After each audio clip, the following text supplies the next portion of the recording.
अलंकापुरी पुण्यभूमी पवित्र, तिथे नांदतो ज्ञान राजा सुपात्र. तया आठविता महापुण्य राशी, नमस्कार माझा सद्गुरु ज्ञानेश्वरासी. नमो अनंताय शुद्धाय कूटस्थाय आत्मने नमः. प्रेमांबुधिविहाराय ज्ञानराजाय ते नमः. माधुर्यरसकल्लोला शिवशक्तिस्वरूपिणी, अमृतानुभवार्थाय वंदे ज्ञानेशनंदिनी. ज्ञानदेव गुरु ज्ञानदेव तारू, उतरिल पैल पारू ज्ञानदेव. ज्ञानदेव माता ज्ञानदेव पिता, तोडील भव व्यथा ज्ञानदेव. ज्ञानदेव माझे सोय रे धाय रे, जीवलग निर्धारे ज्ञानदेव.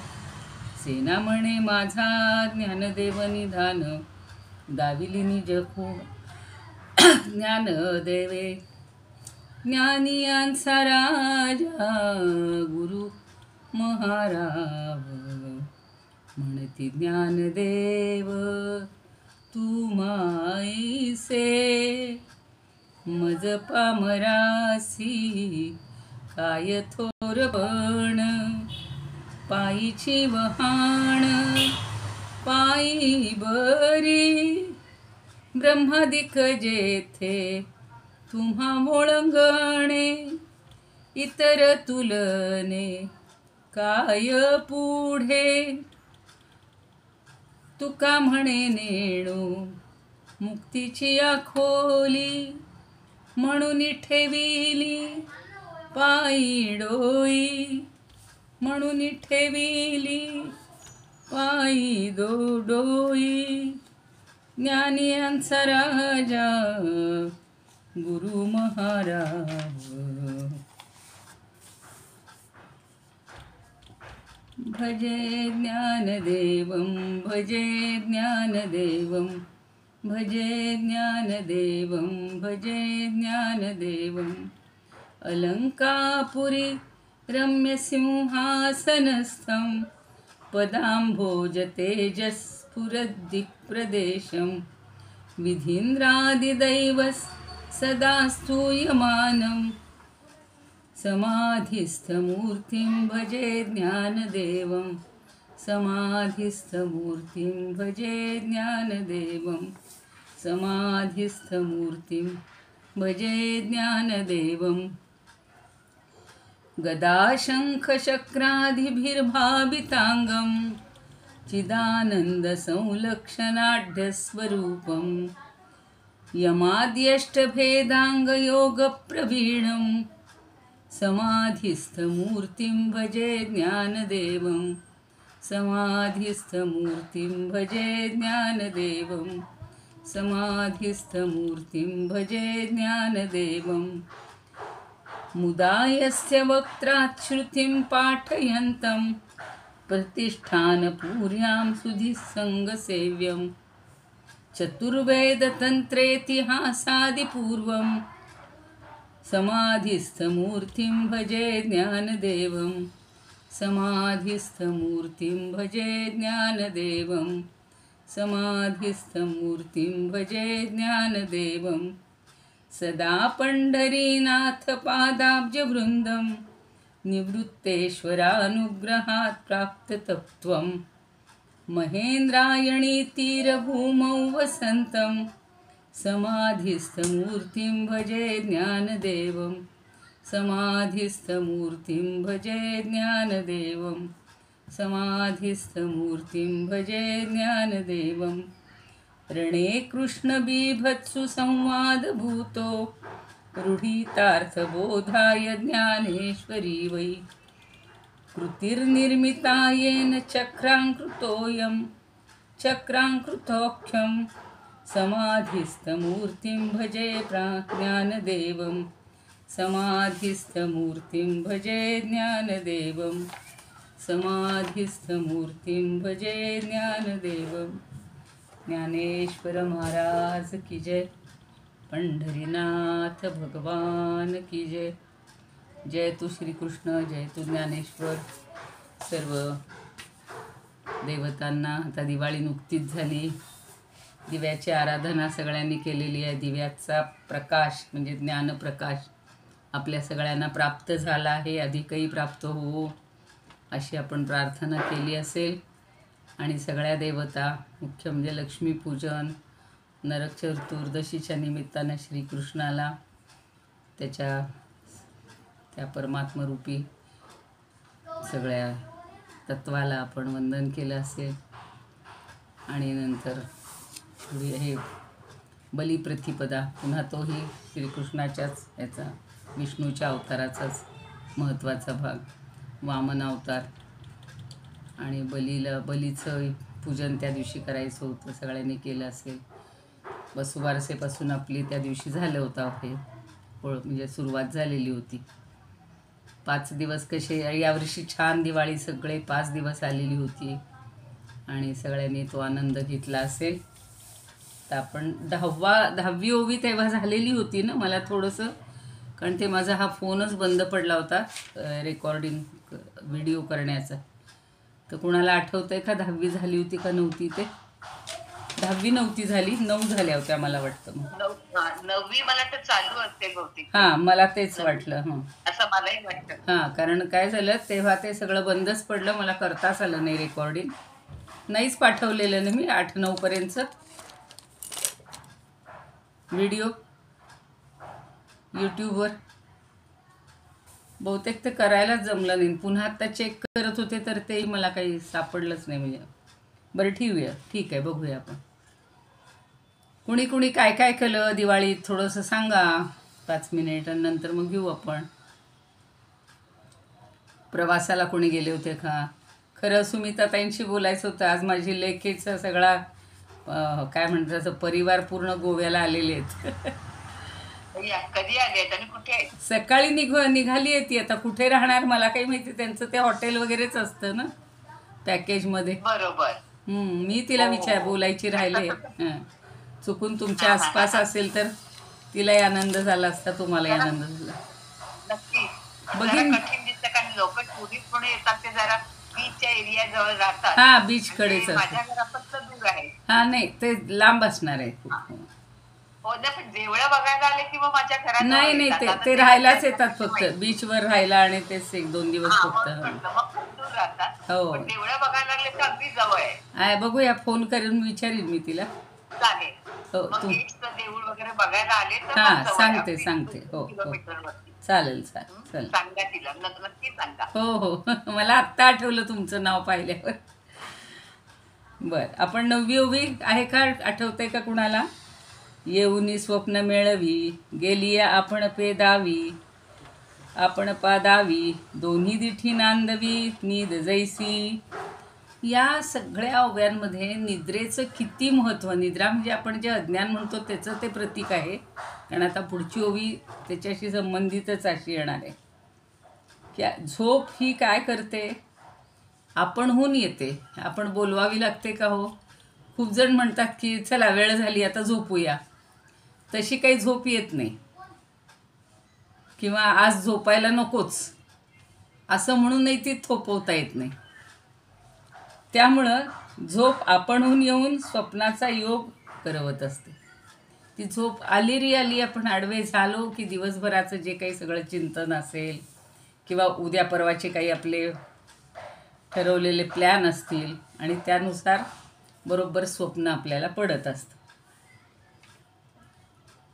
म्हणजे स्वप्नाचा योगसुद्धा ही निद्राच घडवत असते. आणि ती जेव्हा जाते, संपते, तेव्हा आपली स्मृतिरूप जागृती पुन्हा ती दाखवून जाते. म्हणजे पुन्हा आपल्याला जागृती जी येते त्यालाही निमित्त ही निद्राच असते.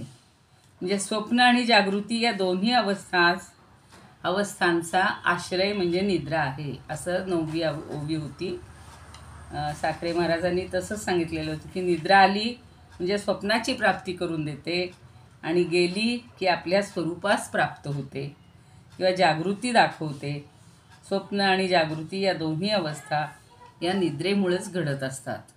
आणि हा अनुभव आपल्याला अगदी बालपणापासून आता कुठल्याही वयापर्यंत असू तिथपर्यंत तोच असतो. म्हणजे निद्रेमुळं दोन्ही गोष्टी होतात, स्वप्नही प्राप्त होतं आणि जागृती पण आपल्याला अनुभवायला मिळते. आता बघा ना, दिवसभर आपण पहाटे उठल्यापासून रात्री झोपेपर्यंत जागृती अवस्थेत किती कार्य होतात आपल्या हातून. संसारातली होतात, बाहेरची होतात, आपली अध्यात्मातलं आपलं सगळं काहीतरी असतं चालू प्रत्येकाचं, आणि आपण त्यात गुंतलेले असतो पूर्ण. आपल्याला हे झालं की ते करायचं असतं, ते झालं की ते करायचं असतं. कोणी जप करतात, कोणी इतर पठण करतात, कोणी वाचन करतात. तर हे सगळं आपलं जागृती अवस्थेमध्ये होत असतं. आणि स्वप्नामध्ये पण आपल्याला कधी कधी अनेक लोक भेटतात, बहुपणाचा अनुभव येत असतो आपल्याला. किंवा आपण झोपताना एकटे असतो, पण स्वप्नामध्ये अनेकपणाचा जो अनुभव येतो त्यावेळेला ती एकटेपणाची जाणीवही आपल्याला लक्षात येत नाही. आणि स्वप्नात ते बहुरूप आपण सगळं अनुभवत असतो. आणि पुन्हा जागं झाल्यानंतर त्या बहुपणाचा काही ठाव ठिकाणा तिथे नसतो. कित्येक मित्र भेटतात, मैत्रिणी भेटतात, पाहुणे येतात सगळे. आता दिवाळीचं तर बघा ना, सगळ्यांनी खूप आनंद घेतला असेल. तरी आता पूर्वीसारखी दिवाळी राहिली नाही. परवाच आमच्या नातवाला आम्ही सांगत होतो की आमच्या लहानपणीच्या दिवाळी म्हणजे असे 20-20, 25-25, 30-30 लोक एकत्रित येणार. सगळ्यांच्या त्या अभ्यंगस्नान, उटणं लावून आंघोळी, सगळ्यांना भरपूर तेल लावून अगदी चोळून मोळून औक्षण करून तो जे एक आनंद असायचा, त्या तुलनेनं आता खूप सुटसुटीत अशी दिवाळी झालेली आहे. आणि सगळ्यांनी मिळून फराळाचे पदार्थ करायचे, हे करायचे. तर आता हे सगळं स्वप्नातच फक्त अनुभवायला मिळेल मला तरी वाटतं. आणि म्हणून हा बहुपणाच्या किंवा असा जो अनुभव असतो तो जागेपणीसुद्धा आपल्याला पुन्हा आपण आठवतो किंवा जाणवतो. विचार करून पाहिलं तर स्वप्नात जो खरा अनुभव आलेला असतो तो जागृतावस्थेत पुन्हा त्याचे काहीच मागमूस राहतच नाही. म्हणजे ते खोटं आहे असंही म्हणता येत नाही, कारण त्यावेळेला ते आपल्याला अनुभवायला आलेलं असतं. म्हणून गिर्वाण अनुभवामध्ये म्हटलेलं होतं, आगत्य मेलयत स्वप्नम गतात्मानं च दर्शयेत द्वयं दृष्ट्यानंदयती यथा निद्रा हि देहिनाम. तेच सांगितलेलं होतं की हे स्वप्न आपल्याला प्राप्त होतं आणि ज्या गोष्टी होऊन गेलेल्या आहेत त्याचंही त्या ठिकाणी दर्शन होत असतं. आणि दोन्ही गोष्टी पाहून आपल्याला आनंद मिळत असतो. जशी ही निद्रा प्रत्येकाला देहिना म्हणजे ज्यानं देह धारण केलेला आहे असा जो काही आत्मा आहे किंवा देही आहे त्याला तो अनुभवायला येतो. म्हणून अभंग अनुभवामध्ये म्हटलेलं होतं, जेव्हा जागे निद्रा, जेव्हा लागे निद्रा, पडे तेव्हा स्वप्न. यांची सोपी भाषा आहे, सुटसुटीत. फक्त अभंग अनुभवामृत किंवा अमृतानुभव जरी अभ्यासलं एखाद्याकडं असेल तर त्यांनासुद्धा हा ज्ञानेश्वरांचा अनुभवामृत सोपं पडेल ऐकायला आणि समजायला. जेव्हा लागे निद्रा, पडे तेव्हा स्वप्न, येई जागेपण लोप ताजी. आणि जागेपण आलं की निद्रा लोप पावते. एवम असो स्वप्न किंवा जागेपण, दोहसी कारण निद्रा जैसी. अगदी सोप्या सुटसुटीत भाषेत स्वरूपानंदांनी खूप छान आपल्यावर उपकार करून ठेवलेले आहेत, जसे ज्ञानदेवांनीच केलेलेच आहेत. पण तरीसुद्धा त्यातलं तत्त्वज्ञान समजून घ्यायला थोडंसं आपल्याला सतत एकाग्र राहावं लागतं. आणि म्हणून हे दोन्ही प्रकार स्वतःच्या दृष्टीला निद्राच साठवत असते, अशी ती ओवी होती. थोडी पुन्हा आपण पुनरावृत्ती केली आहे. पुन्हा आपण आठवड्यापूर्वीच्या वातावरणात जायला आता मोकळे झालो. आता सगळ्यांच्या लक्षात आलं असेल, 9वी ओवी झालेली होती, पण पुन्हा एकदा थोडासा आढावा घेतला आपण. आता जिती अविद्या ऐसी 10वी ओवी घ्यायची आपण. जिती अविद्या ऐसी अन्यथा बोधा ते गिमसी. जिती अविद्या ऐसी. आता काहींनी अविद्येच्या ऐवजी जाग असा शब्द नाही, अविद्याच आहे फक्त ऐसीच्या जागी ऐशी, म्हणजे सचा आणि शचा. मी जे मगाशी तुमचं जमेपर्यंत एक पुस्तक मागं पाहिलेलं होतं ना, की त्यांनी एडिट केलेले आहेत, किती प्रकारे त्याच्यात वेगवेगळे शब्द असतील. प्रत्येक ओवीचं असं त्यांनी केलं. आणि खऱ्या ज्ञानदेवांनी लिहिताना काही असा ग्रंथामध्ये प्रकरणं पाडलेली नाही आहेत. नंतर ज्यांनी संपादित वृत्ती केली त्याच्यामध्ये ही अशी शिवशक्ती समावेशन किंवा गुरुस्तवन, सद्गुरुस्तवन आणि हे वाचारुण परिहार अशी त्या विषयानुसार कोणीतरी हे नंतर कार्य केलेलं आहे. तर त्यांनी फक्त 1 पासून शेवटी ज्या काही 830 किंवा ज्या काही ओव्यांचा संख्या आहे तिथपर्यंत सलग घेतलेले आहेत. मी शोधत होते की आपले वाचारुणाचे कुठून श्लोक सुरू झाले, म्हणजे ओव्या सुरू झाल्या, गुरूंच्या कुठून सुरू झाल्या, असं पूर्वीचं आहे सगळं. तर त्याच्यामध्ये ऐसी हा असा काही ठिकाणी हे आहे, पाठ आहे, आणि काहींनी ऐशी असा पण केलेला आहे. जिती अविद्या ऐसी, किंवा तुमच्या पुस्तकात जे असेल ऐशी, अन्यथा बोधा ते गिमसी. आता गिमसीला मध्ये पण सी आहे, काहींनी श लावेल आणि शी, गिमशी. अन्यथा बोधा ते गिमशी, तेची यथा बोधेसी, पुन्हा बोधेशी. निमाली उठी, निमाली उठी. आता बोध म्हणजे ज्ञान, पण बोधा ते गिमसी, गिमसी म्हणजे शोधत राहतं किंवा शोधतं. जिती अविद्या ऐसी, ही अविद्या कशी आहे? जिती म्हणजे असताना. आता अगदी आपण जिवंत असताना असं म्हणायला हरकत नाही आहे, पण अविद्या असताना, अशी असताना. आणि अन्यथा बोधा ते गिवसी, अन्यथा म्हणजे वेगळ्या, दुसऱ्या. बोधा ते गिवसी, गिवसी म्हणजे शोधते किंवा सापडते. आपण गिवसणे, गवसणे असा जो शब्द वापरतो त्याच्याजवळचा तो असावा. आणि तोची निमाली, निमाली म्हणजे जसं आपण दिवा मालवला म्हणतो तसं निमाला, किंवा शांत झाला, किंवा निमालीचा अर्थ मृत झाल्यावर, मेल्यावर. यथा बोधेसी किंवा बोधेशी उठी, यथा म्हणजे ज्याप्रमाणे.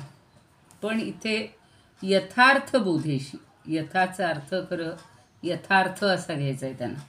यथार्थ बोधेशी निमाली उठी, म्हणजे यथार्थ बोध होतो. कधी होतो? ज्या वेळेला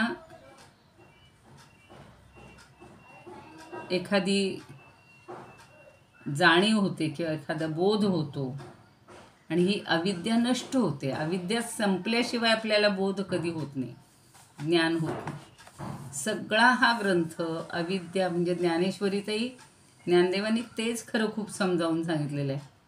पण ज्ञानेश्वरी ही भगवद्गीतेच्या आधारावर सगळी रचल्यामुळं त्यांनी त्यांच्या पद्धतीने त्याला थोडासा वेगळेपणा किंवा दृष्टांत सांगून ते श्लोक म्हणा किंवा ते जे तत्त्वज्ञान आहे ते पटवून दिलेलं होतं.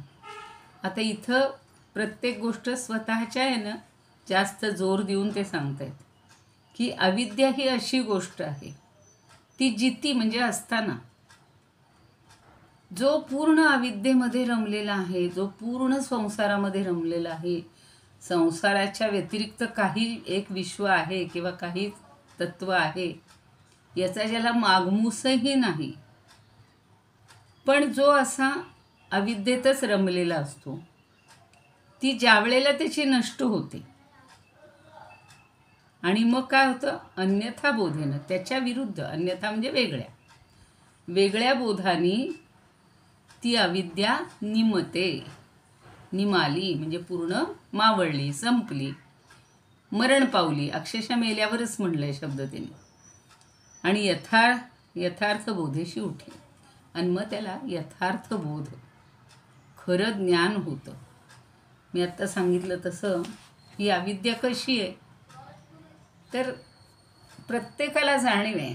मी आत्ता मनुष्य आहे. आधी पहाटे जेव्हा त्या काकड आरतीला जात असते, काकड आरती करून दुसऱ्या एका मंदिरात काकड आरतीच संपत आलेली असते आणि तिथे आरती असते, तेव्हा हे पहाटेच्या वेळेला सगळे पशु पक्षी प्राणी बघा जागे झालेले असतात. आणि आमच्या इथे तर अगदी मंदिरात सुद्धा गायी येतात बघा रोज. खूप ठिकाणी मंदिरात येतात. परवा सांगितलं होतं तसं कुत्रे येतात. सगळे पशु पक्षी प्राणी. तर आपल्याला जे ज्ञान आहे ते काय आहे? मी मनुष्य आहे एवढं पक्कं ज्ञान आपल्याजवळ आहे. म्हणजे ही सुद्धा काय आहे? ही अविद्याच आहे. मी आहे, सगळं माझं ज्ञान मला पाहिजे. किंवा मी नंतर येतं माझं. जसं आता तुम्हाला मी विचारलं नाही की तुमच्या घरी कोण कोण आले होते. मग कोणी म्हणेल माझी मुलगी आली होती, कोणी म्हणेल माझा मुलगा आला होता, सुनबाई आली होती, आता सगळी नातवंड आली होती. तर हे माझं जे आहे ना, ही सुद्धा अविद्याच आहे. मी आणि माझेमध्येच आपण रमलेले असतो. ही अविद्या जोपर्यंत जिवंत आहे तोपर्यंत ह्या सगळ्या भावना आपल्या ठिकाणी असतात. आणि तिचा स्थूल रूपाने नाश होतो. म्हणजे आता आपण हळूहळू मीपणा कमी करायला लागलेलो आहोत. आपण मी केलं असं म्हणत नाही. आता हे आपण म्हणतो की भगवंताने करून घेतलं, रामाने केलं, कोणी जे तो आपली जी श्रद्धेय जी आपली हे असेल देवता असेल तिचं नाव घेतो. कोणी म्हणतो नाही बा हे आमच्या देवीनं केलं, देवतेनं केलं. आणि ही जी अविद्या आहे ही मरण पावल्यावर म्हणजेच त्याच्यातनं आपण बाहेर आल्यावर मग यथार्थ ज्ञान होतं. आणि यथार्थ ज्ञान काय होतं की मी ब्रह्मरूप आहे. तरीसुद्धा बघा मी आहेच तिथे. मी ब्रह्मरूप आहे असं यथार्थ बोध होतो. एवढाच या ओवीचा अर्थ आहे. आता ही अविद्या कशी आहे? स्थूल रूपाने आहे, व्यक्त आहे, भरपूर आहे. कारण बघा फक्त मी, माझा मुलगा मुलगी, सूनबाई जावई इथपर्यंत नाही राहत. हे माझं घर आहे. अहो पहिलं आमचं घर आम्ही विकून टाकलं, त्याच्यात एवढी प्राप्ती झाली, नंतर आम्ही नवीन बंगला घेतला. हे सगळं स्थूल मानानं आपलं अज्ञान आपण वाढवतच जातो. सगळ्या स्थूल गोष्टींचा आपल्याला हव्यास असतो. आणि मग हे स्थूल रूपानं जे अयथार्थ ज्ञान मिळतं किंवा अयथार्थ बोध होतो तो म्हणजे मी आत्ता सांगितलं तसे मी मनुष्य आहे, हे माझं घर आहे, ही माझी गाडी आहे, जे काही हे माझं ऑफिस आहे, जिथं माणूस काम करतो त्याचं कौतुक असतं पाहुण्यांना दाखवायला. चला आमचं ऑफिस मागून. आता आम्ही सुद्धा मागच्या वर्षी गेलो होतो मुलीकडे. मग तिचं 200 किलोमीटरवर गाव, ती रोज जाणार नोकरीला. एक दिवशी हे म्हणले आम्हाला तुझं ऑफिस बघायचं आहे. ती म्हणली तसं तुम्हाला ऑफिस बघायला आत येता येणार नाही, पण योगायोगानं सुट्टी होती. मग सुट्टी दिवशी गेलो तर ते बाहेरून तिनं दाखवलं की इथे आमचं हे ऑफिस आहे. आपल्याला किती उत्सुकता असते की ते तुमचं ठिकाण कुठलं आहे. तर हा सगळा जो बोध होतो हा सगळा या अविद्येमुळं होतो. अविद्याचा अर्थ काय? जी गोष्ट चिरंतन नाही तिला आपण सत्य मानतो. जे जे दिसतंय ते सत्य मानतो. आणि हे सगळं बोध जेव्हा होईल, त्या ज्ञानाची जेव्हा प्राप्ती होईल, अविद्येचा सगळा नाश होईल, त्यावेळेला 2 प्रकारची ही अविद्या सांगितली. एक स्थूल स्वरूपाची, आणि ही अविद्या जोपर्यंत जिवंत आहे तोपर्यंत ती सगळं वेगळं वेगळं भासवते आणि आपली विपरीत समजूत करून देते. मी मगाशी सांगत होते की जे फक्त संसारात रमलेले आहेत ते खरंच दुसऱ्याचा कशाचाही विचार करत नाही. आपल्या कुटुंबाशिवाय किंवा आपल्या मुलाबाळांशिवाय दुसऱ्या कशाचाही विचार करत नाही. आणि त्यांना फक्त माझंच विश्व, आपलं ते घर, ते संसार, तेवढंच विश्व त्याला दिसत असतं, ते भासत असतं. आणि आपण समजुते अशीच करतो. आपण म्हणतो हो मग एवढं मनुष्य जन्माला आलो, एवढी मुलं बाळं चांगली आहेत, आपण संसार करतो, त्यांच्यावर प्रेम नको करायला, त्यांच्याबद्दल हे सगळं करायला पाहिजेत. ज्ञानदेवांनी सुद्धा सांगितलेलं आहे की प्रत्येकानं आपलं कर्तव्य करायचे, पार पाडायचे. पण कर्तव्य पार पाडत असताना त्याच्यात मी करतोय असं गुंतून जायचं नाही. म्हणजे ही अविद्या जिवंत आहे तोपर्यंत जीवाला आपलं यथार्थ रूप कळतच नाही. फक्त आपण या देहाशी संबंधित, या मनुष्यत्वाशी संबंधित सगळा विचार करतो. आणि मग जेव्हा ब्रह्म विचार करतो नंतर वाटतं की अरे खरंच यात काही अर्थ आहे का. बघा, मुलं निघून जातात मोठे, त्यांना मोठं करतो, त्यांना शिक्षण देतो, त्यांची लग्न करून देतो, त्यांचे संसार, त्यांच्या नोकऱ्या, त्यांच्या ड्युटी जिथे असतील तिथं ते जातात, त्यांचा संसार ते थाटतात. मग कोणाकडं कोणाशी बघायला बोलायला वेळ नाही. हल्ली तर फोन करायलाही वेळ नसतो, कारण त्यांच्यानं आपल्या वेळा जुळत नाहीत. पण म्हणून मनुष्य ब्रह्मविचार करतच नाही. आणि तोपर्यंत हे सगळं अन्यथा किंवा विपरीत ज्ञान असतं. सगळे हे जे ज्ञान आहे याला विपरीत ज्ञान म्हणले किंवा त्यालाच अविद्या असं म्हटलेलं. सहज कोणाकडे गेलो, आत्ता आपण विचारलंच नाही एकमेकींना, कशी झाली दिवाळी? छान झाली. काय फराळाचं वगैरे भरपूर केलं? हो केलं, विकत आणलं, ऑर्डर दिल्या, जे काय प्रत्येकाचं असेल ते उत्तर येईल. म्हणून एखादं म्हणाल खूप सुंदर, आनंदात गेली, म्हणजेच मी अगदी सुखी आहे आणि मी सगळ्या पदार्थांचा उपभोग घेतला, चांगला मी भोगता आहे. मला गोड पदार्थ खायचे नाहीत, मी तिखट जास्त खाल्ले, किंवा मला गोड आवडतात, मी गोड पदार्थ जास्त खाल्ले. ज्याला जसा अनुभव आला तसा तो सांगतो. पण एखादं म्हणेल अहो सगळं चांगलं झालं, पण एक दुःख होतं, अमुक व्यक्ती काही आलीच नाही. किंवा शेजारी पाजारी, आता मी पाहते आहे सगळ्यांकडे, कुणाचे भाऊजे एकदम गेली म्हणजे दुःख झालं, कुणाच्या घरातली एखादी व्यक्ती आजारी पडली, कुणाला ॲडमिटच केलं. म्हणजे ही दुःख आपल्यापासून आपण ती टाळू शकत नाही. पण हे सगळं जग माझ्यापेक्षा निराळं आहे आणि मी ईश्वरापेक्षा निराळं आहे, अशी भावना आपली असते. त्या जगात फक्त मी रमलेलो आहे. हे जग उत्पन्न होतं, नाश पावतं, हे सगळं विपरीत ज्ञान आहे, त्याच्यातच आपण रमतो. आणि आत्मविचारानं मीच ब्रह्म आहे. आता थोडीशी पुढं पायरी झाली की आपण केला संसार, मुलं बाळ झाली, त्यांच्या लाईनला लागले. मग आता आपल्याला असं वाटायला लागलं की आता रिकाम, पण नोकरीला असतील त्यांना घरी आता काय करायचं. मग थोडी अध्यात्माची गोडी लागली. कोणी सांगितलं नामस्मरण करा, कोणी सांगितलं अमके ग्रंथ वाचा.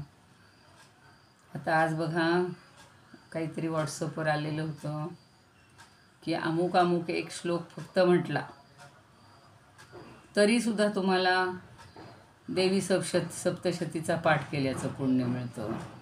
एखादा म्हणतो एखादा एवढा मंत्र म्हटलात तरी तुम्हाला अमकं मिळतं. आणि मग आपण निदान तिथं तेवढी तरी आपली मनाची तयारी करतो.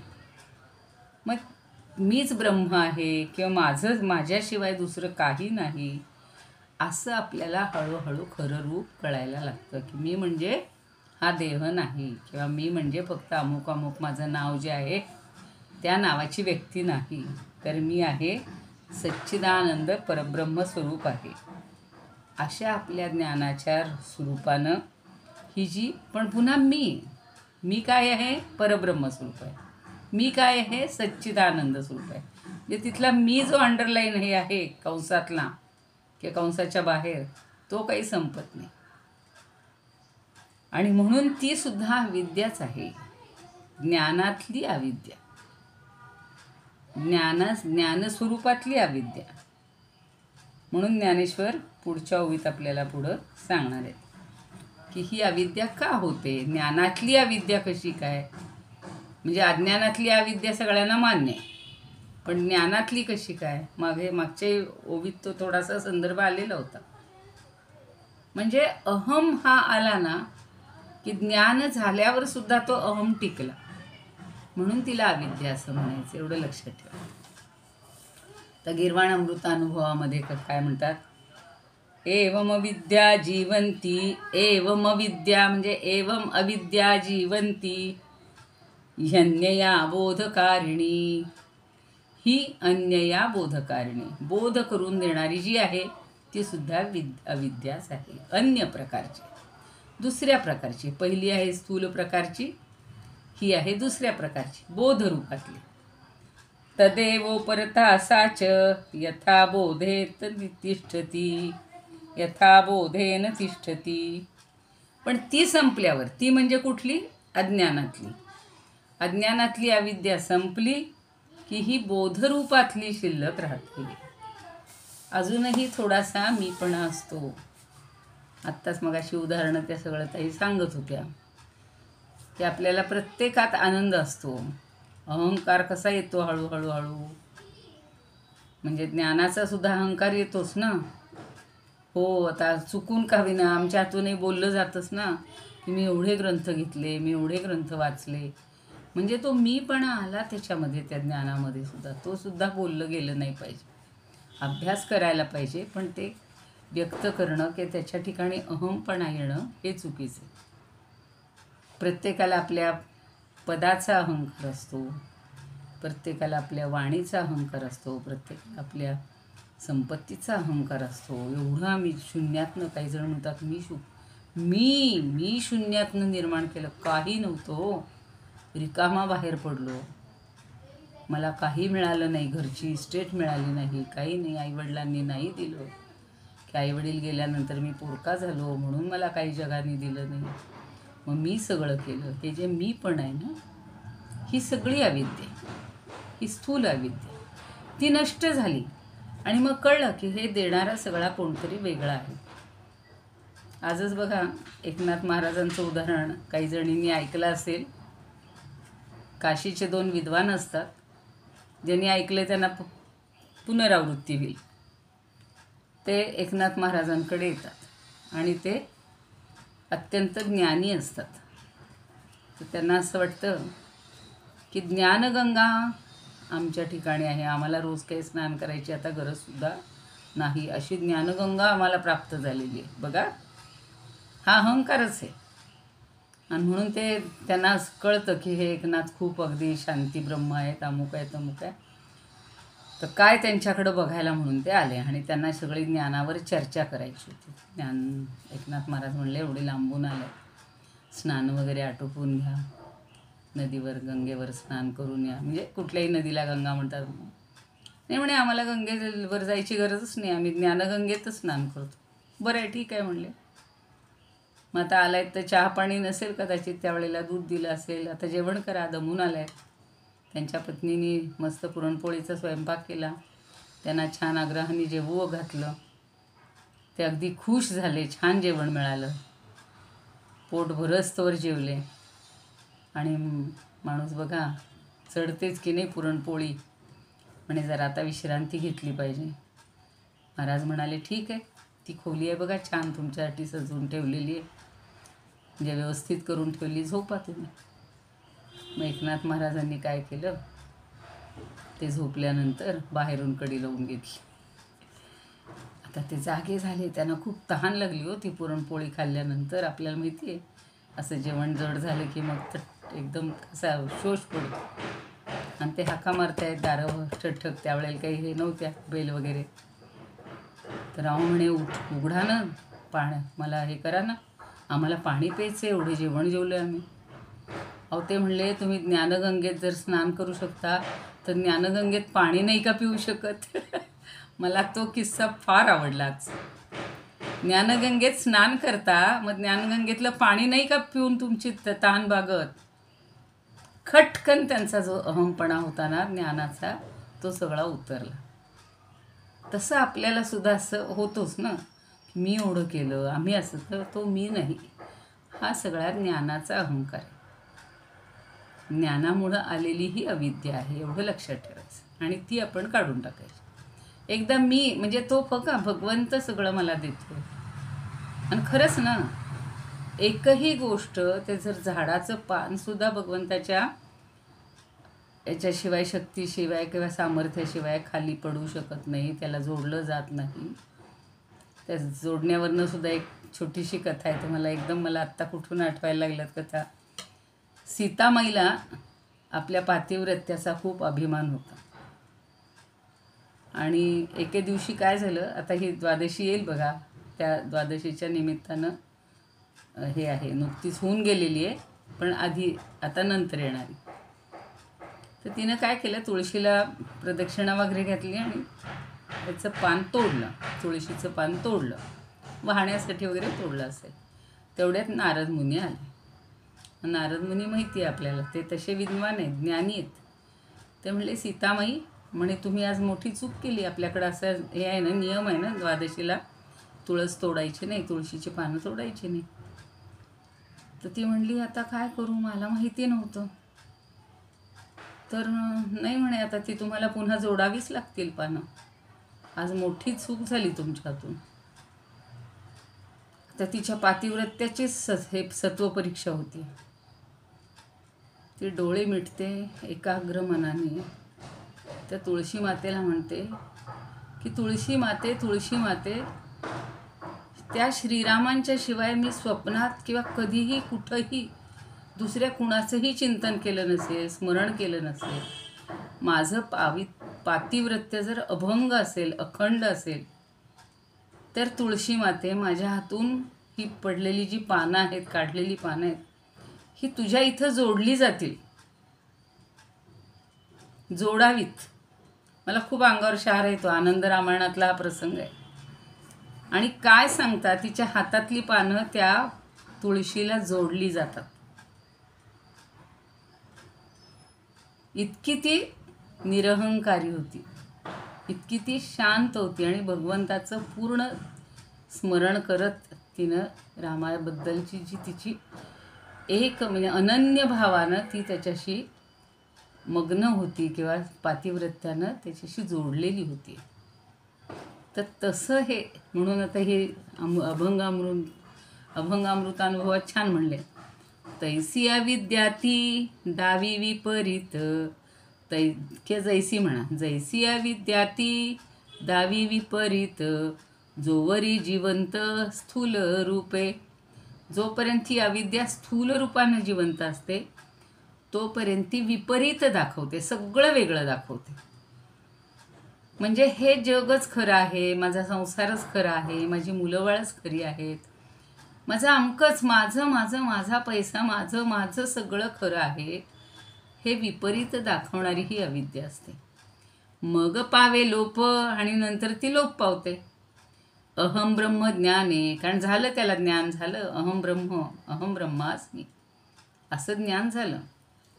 तरी सूक्ष्मपणे उठे तिचं, पण मी ब्रह्म आहे. म्हणजे आजपर्यंत ते ब्रह्म नव्हतं का हो?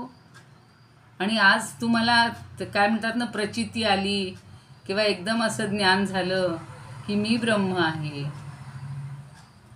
ही सुद्धा ज्ञानातली अविद्या आहे.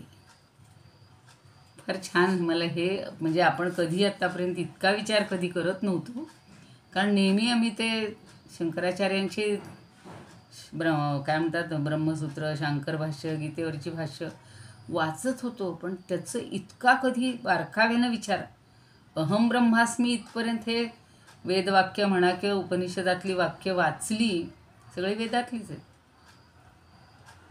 ही महावाक्य आहेत. त्याचा अनुभव आला की मनुष्य श्रेष्ठ ठरला.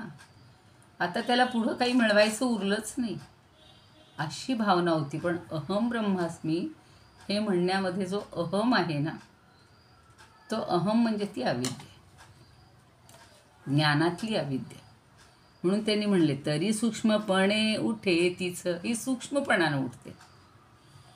माणूस म्हणतात अहो ते खूप विद्वान आहेत, त्यांना ब्रह्मज्ञान झाले. लोक म्हणतात चला जाऊया विचारायला.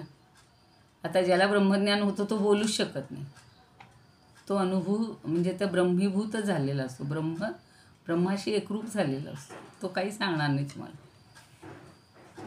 म्हणून अविद्या ही जिवंत असेपर्यंत विपरीत ज्ञानरूपाने सापडते, आणि तीच जर नाहीशी झाली तर यथार्थ ज्ञानाच्या रूपाने पुन्हा प्रगट होते किंवा पुन्हा उठते, पुन्हा जिवंत होते असं म्हणायचे. आणि अविद्येचाच अर्थ आहे खरं अविद्या, न विद्या, जी नाही तीच, जी नाही शिल्लक म्हणजे जन्मालाच आलेली नाही ती अविद्या. आणि ते जाणणेच म्हणजे जे जाणणेच नव्हे अशी जी गोष्ट आहे ती अविद्या. ते सगळं भ्रमात्मक आकलन असतं, भ्रम असतो सगळा, आणि ती भ्रमानं जिवंत राहते. पण यथार्थ बोधाने म्हणजे आत्मसाक्षात्काराने त्याच अविद्येची त्या मानसिकता म्हणतात तिरडी उचलावी लागते. म्हणजेच अहम ब्रह्मास्मी किंवा ह्या आत्मसाक्षात्कार होतो यांनी सुद्धा ही अविद्या जणू काही अशी नष्ट करावी लागते. म्हणजेच तीही मरून जाते. पहिली अविद्या मरून जाते आणि ज्ञानरूप अविद्या निर्माण होते. ज्ञानदेव म्हणतात की निद्रावस्था म्हणजे काय आहे, तर अविद्यावस्था. जे सारखी निद्रेची काल उदाहरणं जे वाचलं आपण मगाच्या 9व्या ओवीमध्ये, की ती स्वप्नालाही जोडते आणि जागृतीलाही जोडते. पण ही अविद्या काय आहे? अविद्या म्हणजे निद्रा आहे. आणि अविद्येचा म्हणजे एक अर्थ असा आहे की अविद्या ही यथार्थ बोध कधीच घडवत नाही. ती काय बोध घडवते की मी देह आहे. अविद्येमध्ये बघा सगळं मीच गाणं आहे. ही कोणी रांगोळी काढली लगेच म्हणतो मी काढली. आता तिथं तरी कशाला पाहिजे मी पण नाही. सगळे सांगतायत की आता छान काल लेख आलेले होते की काय सगळ्यांची घरं सजली होती रांगोळ्यांनी, फुलांनी, माळांनी. तर त्याच्या मागे सुद्धा जी आहे ती अहम, मी माझा देह माझ्या हाताने बनवलं, हे मी केलं, माझ्या हाताने मी स्वतः स्वयंपाक केला, पहाटेपासून उठून राबत होते. तर हे सगळे देहाचे व्यवहार हे महत्त्वाचे आहेत. पण ही ज्या वेळेला अविद्या संपेल, नष्ट होईल, मी देह नाही आहे तर मी आत्मा आहे, मी आनंद स्वरूप आहे, मी ब्रह्म आहे, हा जो बोध होतो त्यावेळेला पहिल्या अविद्येचा नाश होतो आणि ज्ञानाची किंवा आत्मज्ञानाची पहाट होते. पण अविद्येचा अज्ञानदर्शक काळोख किंवा अविद्या नष्ट होऊन मी ब्रह्म आहे ही ज्ञानाची पहाट काय, हे दोन्हीसुद्धा अविद्यादर्शकच आहे. आणि ज्ञानाची पहाट झाली म्हणजे आत्तापर्यंत ज्ञान नव्हतं का हो जिवंत, किंवा उदयाला आत्ताच आलं का. तर ह्या पार्श्वभूमीवर ही सगळी अविद्या पुन्हा उगवते किंवा पुन्हा उठते असं त्यांनी म्हटले. आता खंदारकर तर आपण एवढे ते मोठे अभ्यासक आहेत किंवा त्याच्यावरचा अधिकारी आहेत, तर ते सांगतात की ही जी अविद्या आहे ती अशी असते की देह, इंद्रिय, मन, बुद्धी या सगळ्यांना मी म्हणते. आणि माझे पुत्र, माझी स्त्री, माझा पती हे सगळं आहे ना, या सगळ्या ब्रह्मज्ञाना म्हणजे भ्रमाचं ज्ञान आहे. तर भ्रमाचं ज्ञान विस्तारतच जातं बघा. पूर्वी ती एक म्हातारी आजी होती आणि तिला कोणतरी म्हणतं की काय गं आजी तुला, तर तिनं ते आता ते मला एवढं आठवणार पण नाही, तुमच्यापैकी कोणीतरी असेल की किती वर्ष तुला जगायचं आहे.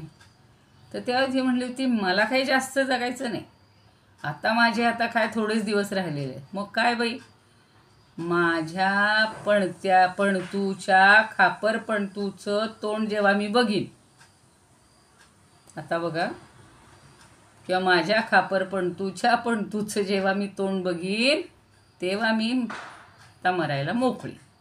पण आता माझं एवढंच राहिले, माझं एवढंच म्हणणं. तसं आपण सुद्धा म्हणत असतो. म्हणजे लोक म्हणतात की नाही, अहो आता नातवाचं तोंड पाहिलं पाहिजे, म्हणजे आधी मुलाचं लग्न व्हायला पाहिजे. बरं नातू झाला, आता नाही नातवाची मुंज तर होऊ द्या. बरं मुंज झाली, अहो लग्न नको का बघायला, लग्न पाहिजे. अहो त्याला नको का एखादं मूल व्हायला, ते झाल्यानंतर मी आपली माझ्या प्रेमानं हात फिरवीन मग बस.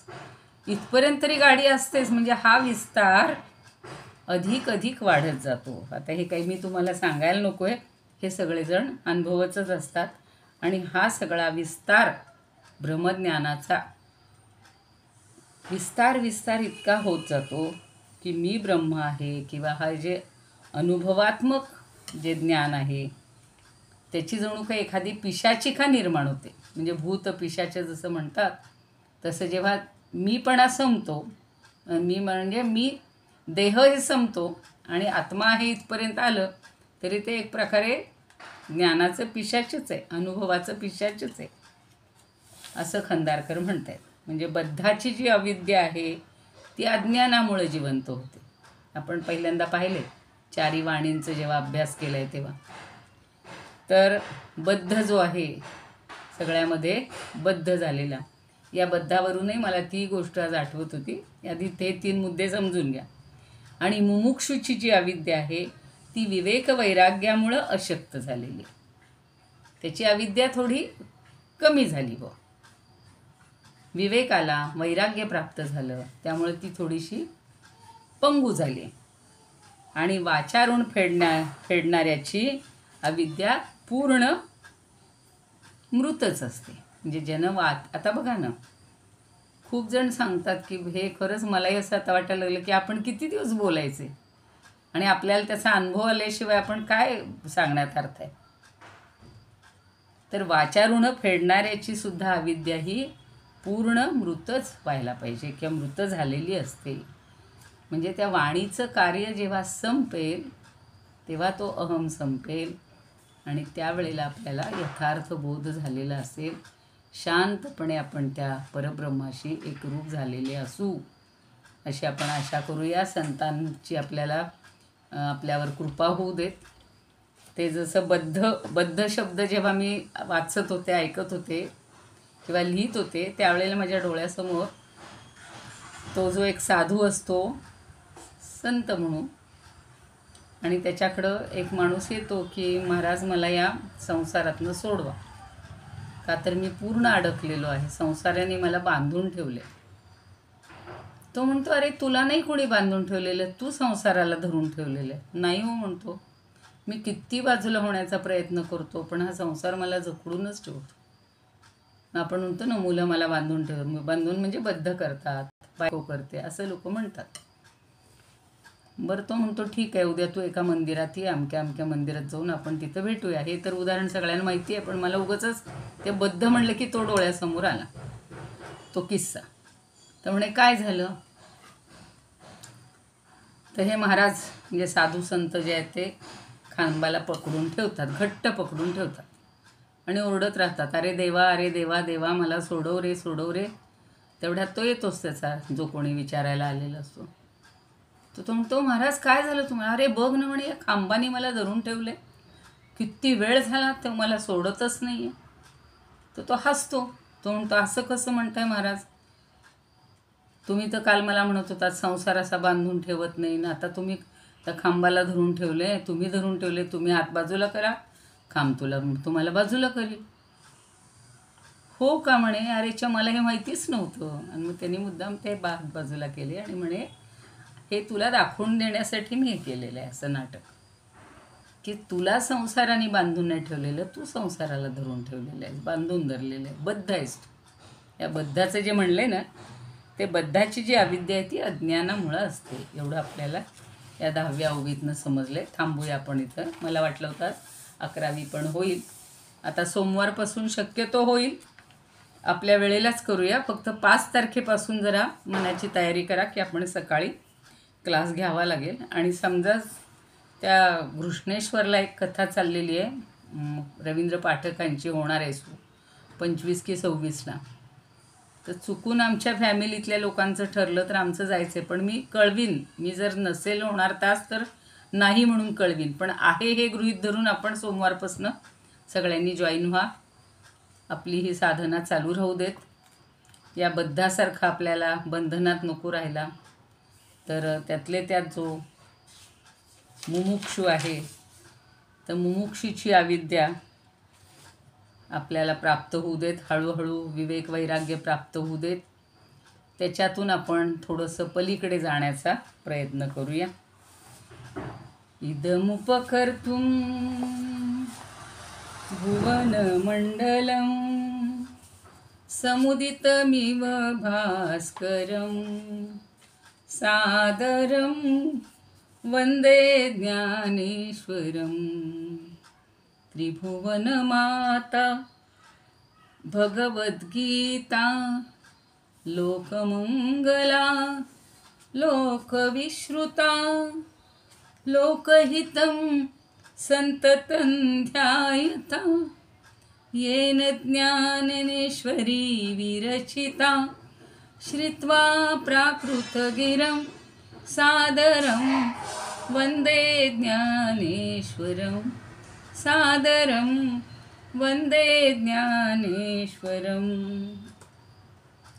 गीताशास्त्रं क्वाम्बुधिकल्पं वैनवन्तदीयं वयः क्वचाल्पं विषयः विपदां व्राप्त्यमनल्पं वाग्यज्ञेन च येन भूषितं सरस्वतीमन्दिरं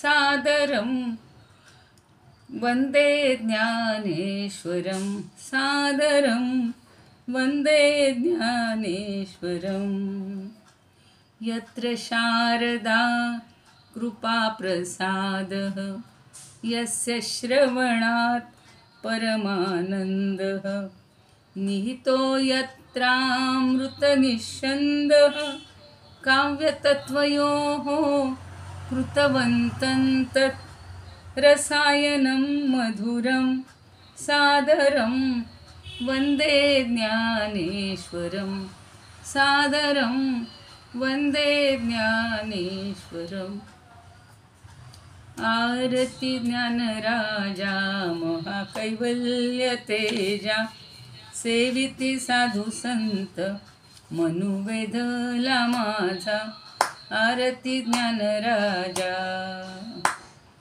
लोपले ज्ञान जगी हित नेणती कोणी अवतार पांडुरंग नाव ठेविले ज्ञानी आरती ज्ञानराजा कनकाचे ताट करी उभ्या गोपिका नारी नारद तुंबरू हो सामगायन करी आरती ज्ञानराजा प्रगट गुह्य बोले विश्व ब्रह्मची केले राम जनार्दनी पायी मस्तक ठेविले आरती ज्ञानराजा महाकैवल्य तेजा सेविती साधू संत मनुवेधला माझा आरती ज्ञानराजा ज्ञानेश्वर महाराज की जय पंढरीनाथ भगवान की